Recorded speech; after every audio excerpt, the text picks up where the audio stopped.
제가 말씀을 읽을 때 여러분 함께 말씀을 받아주시면 감사하겠습니다. 하나님께로부터 보내심을 받은 사람이 있으니 그의 이름은 요한이라. 그가 증언하러 왔으니 곧 빛에 대하여 증언하고 모든 사람이 자기로 말미암아 믿게 하려 함이라. 그는 이 빛이 아니요 이 빛에 대하여 증언하러 온 자라.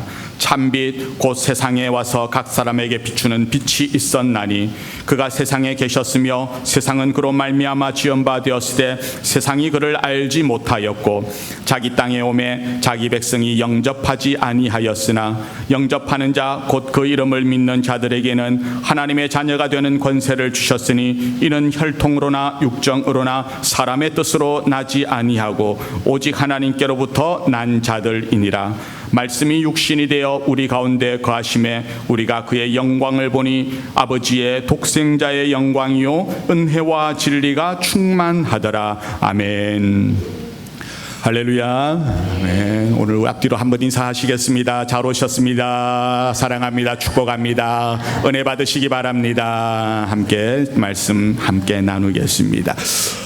오늘 우리가 요한복음 두 번째 시간을 나눕니다. 지난주에 이제 초청 목사님 오셔서 은혜 받게 하셨고 두 번째 시간, 첫 번째 시간 무슨 말씀 했는지 기억나십니까? 기억 안 나셔요? 요한복음의 저자는 알다시피 그 요한, 사도 요한입니다. 그 별명이 뭐냐 하면 보아너게라는 별명이에요. 자, 오늘 성경 퀴즈 나갑니다. 보아너게의 뜻은 뭘까요? 보아너게의 뜻은 뭘까요? 저희 목사님 이거 그 성경 퀴즈에 지금 넣어주세요.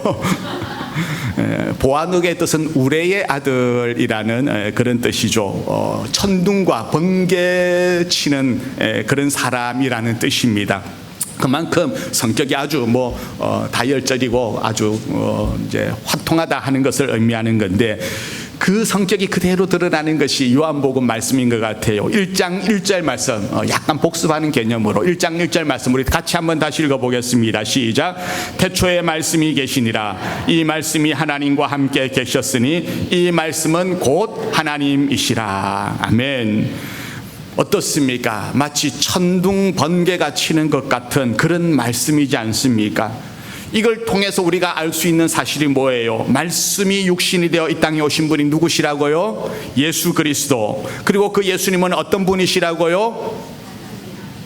어떤 분이셨어요? 하나님이시되 또 어떤 분이셨어요? 창조주시라고 나누었습니다. 태초에 하나님이 천지 창조하실 적에 예수님은 그 옆에서 팔짱 끼고 구경만 하고 계신 분이 아니라 하나님 아버지와 직접 그 창조의 사역에 동참하셨다는 사실입니다. 그래서 3절 말씀에도 이렇게 고백 기록되어 있습니다. 함께 읽어봅니다. 시작. 만물이 그로 말미암아 지은 바 되었으니 지은 것이 하나도 그가 없이는 된 것이 없느니라. 예수님은 누구시라고요? 창조주시라는 겁니다. 우리 옆 사람에게 다시 한번 고백합시다. 예수님은 창조주이십니다. 어떤 창조주셨어요? 태초에 하나님이 세상을 만들 때 그때도 함께 하셨지만 그 창조물이, 그 피조물이 죄로 인하여 신음하게 될 때 주님은 이 땅에 오셔서 제2의 창조, 새로운 창조를 하셨다는 겁니다. 그래서 요한복음은 예수님의 창조에 대해서 이야기하는 제2의 창세기라고 얘기해도 됩니다. 예수님이 오시기 전에 인류의 역사와 예수님이 오신 이후의 인류의 역사가 완전히 다르다고 했죠. 뭘로 구분된다고 했습니까? BC와 AD로. Before Christ, Anno Domini. 예수님이 오심으로써 인류의 역사는 새로운 분기점을 마련하게 된 것입니다. 그래서 예수님이 들어가는 곳, 말씀이 들어가는 곳에는 하나님의 나라와 백성들이 새롭게 창조되는 줄 믿으시기를 바랍니다. 우리가 이 요한복음을 함께 나누면서 요한복음이 끝날 쯤에 여러분의 인생 가운데 새로운 창조와 회복의 역사가 나타나기를 주의 이름으로 축원합니다. 4절 5절 말씀을 다시 한번 읽어봅니다. 시작. 그 안에 생명이 있었으니 이 생명은 사람들의 빛이라. 빛이 어둠에 비치되 어둠이 깨닫지 못하더라. 예수님이 빛이라고 말씀하셨어요. 믿음이라는 것은 뭘까요? 믿음이 뭘까요? 생명의 빛을 받아들이는 것입니다. 영접하는 것입니다. 받아들이는 것이 바로 믿음입니다.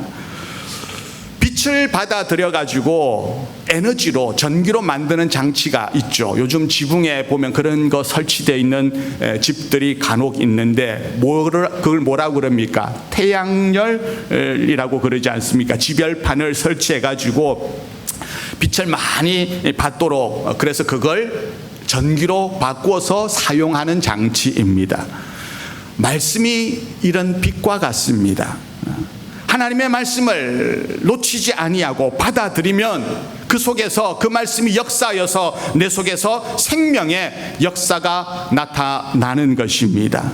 그래서 말씀이 우리한테 비칠 적에 영혼이 살아나게 되고 생명이 자라나게 되고 어둡고 습한 죄의 권세가 떠나가는 역사가 일어나고 창조의 역사가 일어나는 줄 믿으시기를 바랍니다. 그러므로 우리는 어떤 자세를 가져야 할까요? 어떻게 해야 될까요? 그 예수로부터 나오는 그 빛을 충분히 받고자 하는 수용적인 자세, 영접하는 자세가 있어야 합니다. 이것이 바로 믿음입니다. 믿음이라고 하는 것이 그저 내가 돛닦고 자기 수양하고 하는 그런 것이 아니라 그리스도의 빛을 받아들이는 것입니다. 12절 말씀에 그것을 잘 설명해 주는데 우리 함께 유명한 성경 구절이죠. 읽어보겠습니다. 시작. 영접하는 자 곧 그 이름을 믿는 자들에게는 하나님의 자녀가 되는 권세를 주셨으니. 아멘. 그 빛을 받아들이는 자는 살아나고 하나님의 자녀가 된다는 것입니다. 빛이 비칠 적에 이 빛이요 두 가지 역할을 하기도 합니다. 살아있는 생물에는요 어떻게 할까요? 그 생물이 자라게 만들고 잎이 풍성해지게 만들고 그래서 열매를 맺게 만들지만, 만약에 죽은 무생물에게 풀이라고 할까요? 죽은 것들에게 햇빛이 비치면 어떻게 되겠습니까? 햇빛이 비추면 비출수록 오히려 풀은 더 빨리 말라버리게 됩니다. 풀은 잘라버리면 생명이 없죠. 그러면 빛을 받으면 받을수록 더 빨리 말라버립니다. 그러나 살아있는 풀은 햇빛을 통하여서 자라나게 됩니다. 마찬가지입니다. 하나님의 백성에게 은혜의 말씀이 임하게 되면 성령의 역사로 우리가 풍성한 결실을 맺으며 삶을 살게 되는 것입니다. 반면에 죽어있는 사람들에게는 이 생명의 말씀이 뭐가 된다는 거예요? 심판의 말씀이 됩니다. 죽이는 말씀이 될 수가 있는 겁니다. 그리스도가 없는 생명은 죽은 것입니다. 영접하지 않은 그 속에는 생명이 없습니다. 그래서 우리의 삶의 전 영역에서 예수님이신 말씀을 받아들이고 수용해야지 창조의 역사와 생명의 역사가 나타나는 줄 믿으시기를 바랍니다. 그렇게 빛이 되신 주님이 이 땅에 오셨는데, 그런데 세상은 그를 어떻게 하였습니까? 어떻게 했습니까? 9절 10절 말씀입니다. 우리 함께 읽어봅니다. 시작. 자, 다시 읽어봅니다. 시작. 참빛 곧 세상에 와서 사람에게 비추는 빛이 있었나니 그가 세상에 계셨으며 세상은 그로 말미암아 지은 바 되었으되 세상이 그를 알지 못하였고. 주님이, 빛 대신 주님이 이 땅에 오셨는데 세상은 어떻게 하였다고요? 그를 알지 못하였다, 영접하지 아니하였다는 겁니다. 안다는 게 뭘까요? 알지 못한다는 건 뭘까요? 알고 또 알지 못하는 것을 단순히 지식적으로 안다, 모른다 그런 개념이 아닙니다. 예를 들어서 지금 미국의 대통령이 누구입니까? 트럼프 맞습니까? 잘 알고 계시네요. 이 사실 잘 알고 있습니다. 그가 몇 살이고 그가 어디서 태어났으며 어떤 인생의 글을 걸어왔는지 여러분 알고 계십니까? 잘 모르셔요? 그거 알면 아는 겁니까? 검색하면 다 나옵니다. 잘 알 수 있습니다. 그걸 알면은 그러면 내가 트럼프 대통령을 아는 건가요? 여기서 말하는 알미라고 하는 것은 그런 지식적인 개념이 아니라 관계적인 개념입니다. 누군가를 제일 잘 알려면 어떻게 해야 될까요? 어떻게 하는 게 사람 사이에 제일 알 수 있는 방법입니까? 같이 살아야죠. 같이 살아야죠. 그런 면에서 같이 한 이불 덮고 평생을 산 부부가 제일 잘 알 것입니다. 잘 아십니까? 남편, 아내 잘 아십니까? 잘 모를 때가 있어요. 평생을 살아와도. 한 집에서 먹고 자고 평소에 저 사람이 어떻게 생각하고 행동하는지 관계를 통하여서 잘 알게 됩니다. 빛이 세상에 오셨는데 세상이 그를 알지 못했다라는 말은 그를 영접하지 않았고 거절했다는 것이죠.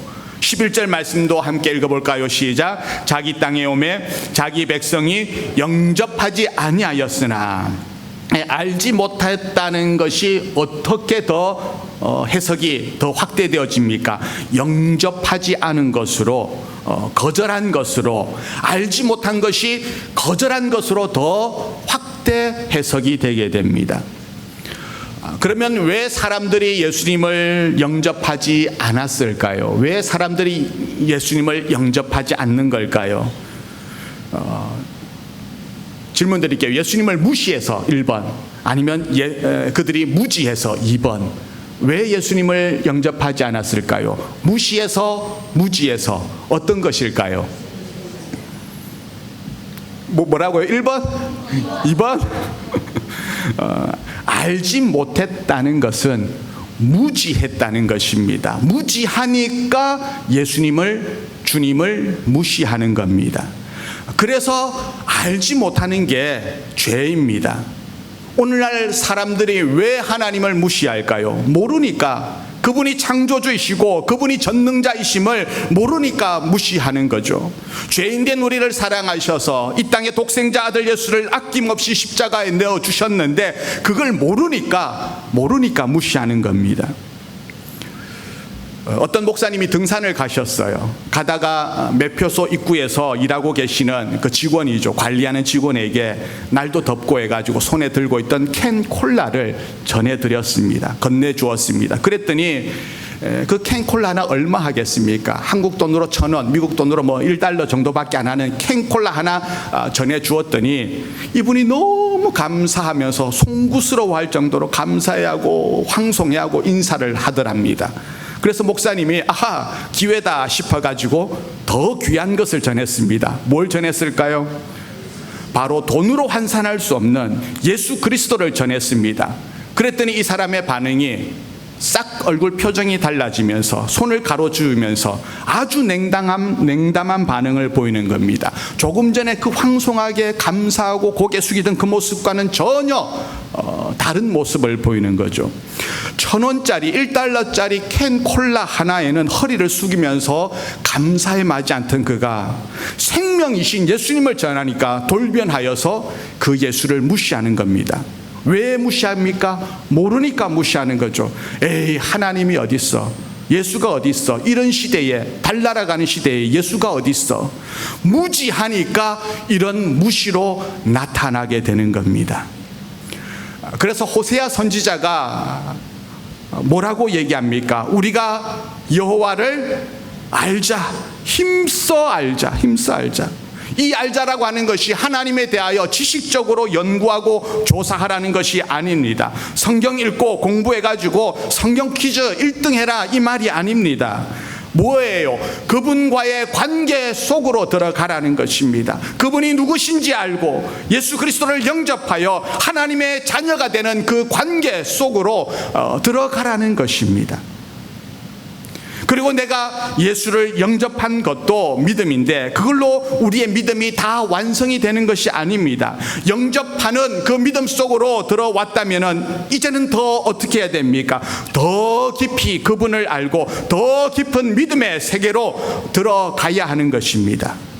우리가 이 요한복음을 통하여서 앞으로 계속하면서 더 깊은 믿음의 세계로 하나님을 경험하고 말씀을 아는 세계로 하나님과의 그 관계가 더욱 깊어지는 그 세계로 들어가시기를 주의 이름으로 축원합니다.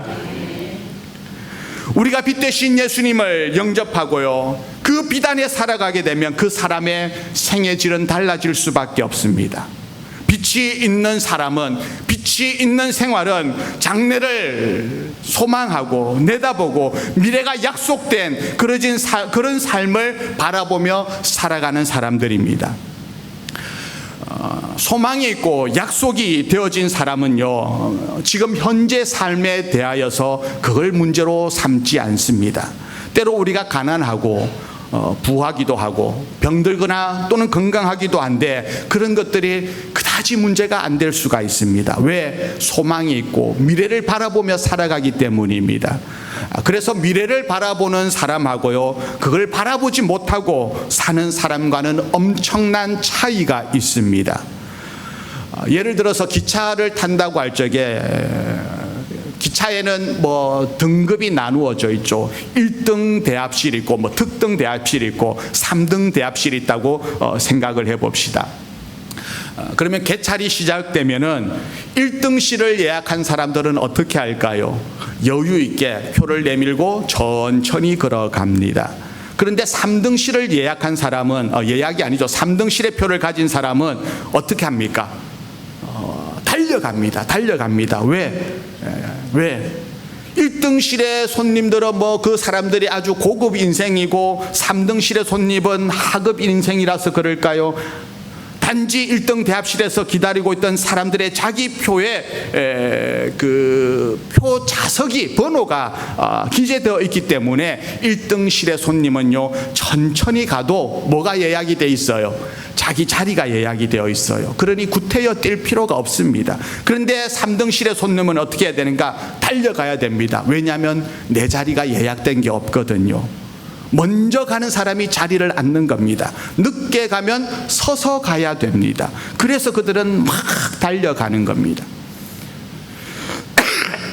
이 말은 오늘 이 말씀에 생각을 해보면 장래가, 미래가 보장이 되어져 있지 않다는 얘기입니다.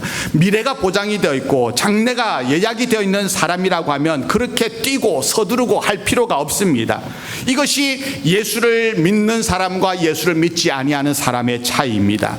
예수 믿는 사람들은요, 여유 있게 가도 몸싸움을 하지 않아도 확실한 장래에 대한 보장이 있습니다. 하나님이 나를 구원해 주시고 하나님이 나에게 은혜 주시고 마지막 승리를 주신다는 그 확신이 있는 자들인 줄 믿습니다. 그래서 그들은, 예수 믿는 자들은 뛰지 않습니다. 여유를 가지고 내 삶에 때로 어려움이 닥쳐도 저 자리는 내 자리라는, 나의 구원에 확정되어 있다는 사실을 믿음으로 고백하기 때문에 여유를 가지고 살아가는 거죠. 그런데 세상 사람들은, 예수를 알지 못하는 사람들은 그 믿음이 없습니다. 그 약속이 없기 때문에 조금만 어려운 일이 일어나도요, 놀랍니다. 조금만 일들에도 자기가 그걸 책임을 져야 됩니다. 얼마나 사람들이 장래의 일들에 대해서 민감하게 반응하는지, 벽에 그림이 조금 떨어져도요, 어떤 사람들은 그걸 불길한 징조로 여기고, 이사하는 날도, 결혼식 하는 날도 아무 때나 하면 안 되고, 날 받아가지고 경사일이라고 하는 점쟁이한테 가가지고 길일이라고 따로 받아가지고 그렇게 해야 되고, 길 걸어 다닐 때 문턱도 안 밟고 다니고요. 뭐 조금만 뭐 꿈자리가 좀 이상한 꿈 꾸었다 그러면 아이고 이상하네, 불결하네 이러면서 뒤숭숭해하고. 여러분, 우리 예수 믿는 사람은 그럴 필요가 없습니다. 여유가 있어야 됩니다. 내 힘으로 막 살아가려고 다른 사람 누르고 경쟁하면서 아둥바둥하지 않습니다. 바로 이것이 빛을 소유한 사람들의 모습입니다. 그런 사람들, 천국의 좌석표를, 구원의 표를 예약한 사람들의 외침이 뭐예요? 그런 자들의 외침이 뭡니까? 로마서 8장 28절인데요. 우리 함께 같이 읽습니다. 시작. 우리가 알거니와 하나님을 사랑하는 자, 곧 그의 뜻대로 부르심을 입은 자들에게는 모든 것이 합력하여 선을 이루느니라. 아멘. 우리는 하나님으로부터 부르심을 받은 자, 약속을 받은 자입니다. 그런 자들은 이 땅 가운데 어려움이 있어도 모든 것이 합력하여 선을 이룰 것이라는 소망이 있습니다.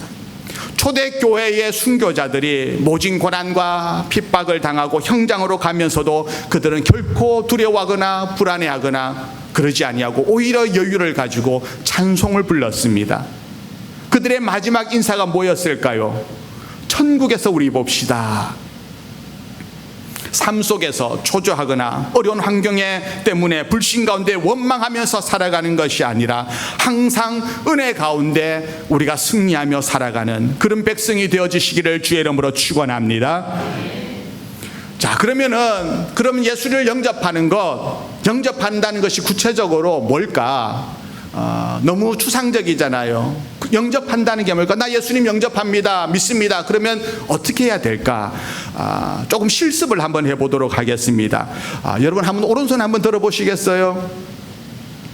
오른손 한번 들어보시겠어요? 손을 들라고 할 때 든 사람들은 뭐예요? 제 말을 받아들인 거예요. 제 말을 받아들인 것. 반대로 영접하지 않는 것은 말을 해도 안 듣는 것을 얘기합니다. 그 사람들이 분명히 귀로는 들었어요. 그렇죠? 그런데 듣고 그대로 행하지 않으면 그건 들은 게 아닙니다. 받아들인 게 아닙니다. 손을 들라고 할 때 들면 이게 받아들인 거죠. 다시 한번 해볼까요? 오른손 한번 들어보세요. 반짝반짝. 예, 같은 원리입니다. 주님이 말씀하실 적에 이걸 받아들이면, 그 말씀을 받아들이면 우리 가운데서 창조의 역사, 생명의 역사가 일어나게 되고, 안 받아들이게 되면 그건 곧 파멸이고 죽음의 길로 가는 것입니다. 여러분, 우리가 인생을 너무 복잡하게 생각할 거 없습니다. 인생길을 우리가 걸어간다라고 하는데 여러분 어떻게 걸어가십니까? 길을 뭘로 걸어가십니까? 어떻게 걸어가십니까? 내 발로 걸어가십니까? 인생길을 걸어간다고 하는 것은 결정으로 걸어가는 겁니다. 한 발 한 발 내가 결정함으로써.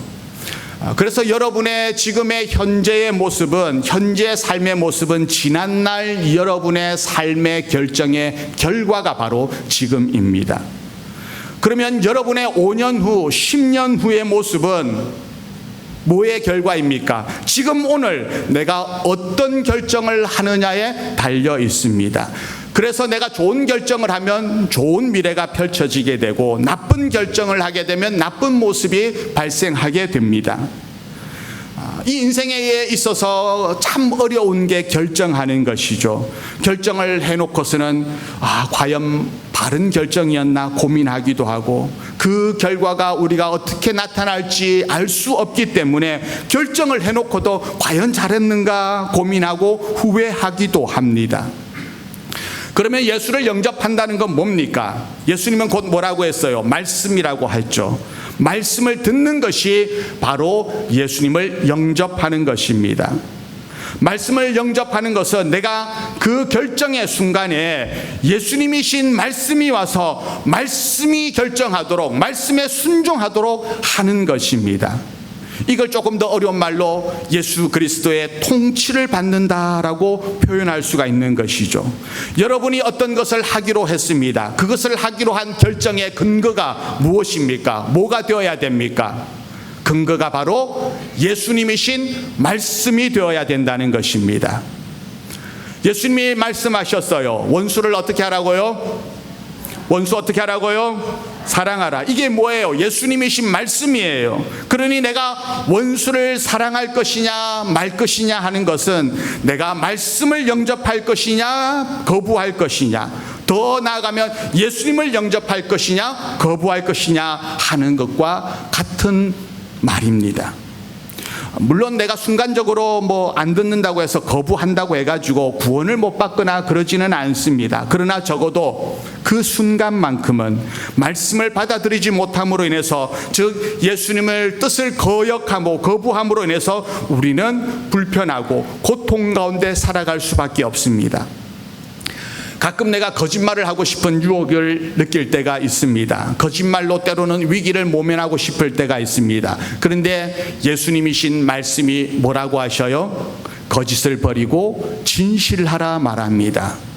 그러면은 내가 말씀을 영접할 것인가 말씀을 거부할 것인가, 그 결과가 어떻게 되겠습니까? 거짓말로 불이한 이익을 취하고 거짓말로 남을 속이면 당장은 좀 편하고 눈에 보이는 이익이 있을지 모르지만 결국에는 어떻게 됩니까? 그것 때문에 파멸에 이르게 되고 그것 때문에 죽음에 이르게 된다는 사실.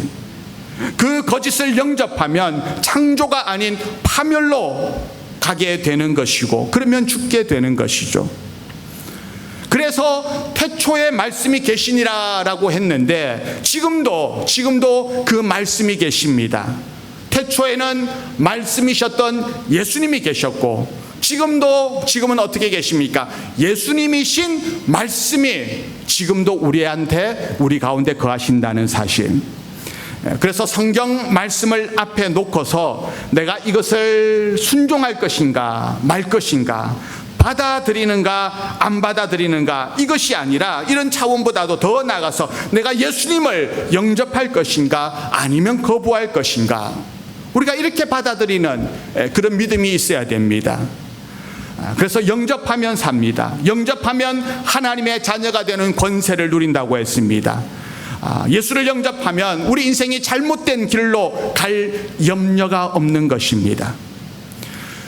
예수님이신 그 말씀을 영접하게 되면 반드시 우리 삶 가운데 창조의 역사, 생명의 역사가 있게 될 것입니다. 왜? 예수님이 바로 생명이시고 창조이시기 때문에. 여러분, 예수님의 말씀을 영접하시기를 주의 이름으로 축원합니다. 아멘 하셨어요? 예. 예수님 말씀대로 영접하며 사는 거 쉽습니까? 어렵습니까? 쉽습니까? 어렵습니까? 쉽다는 분도 계시고 어렵다는 분도 계시고 그래요. 왜 헷갈릴까? 더 정확히 말하면 쉬울 때도 있고요, 어려울 때도 있습니다. 그래서 같은 말씀인데도 상황에 따라서 어떨 때는 쉬웠다가 어떨 때는 또 어렵기도 하고 그래요. 왜냐하면 왜 그렇게 헷갈릴까? 말씀이 육신이 되어 이 땅에 오신 그 예수님을 영접하는 것은 오늘 말씀의 혈통으로나 육정으로 되는 것이 아니라 사람의 뜻으로 되는 것이 아니라고 되어 있습니다.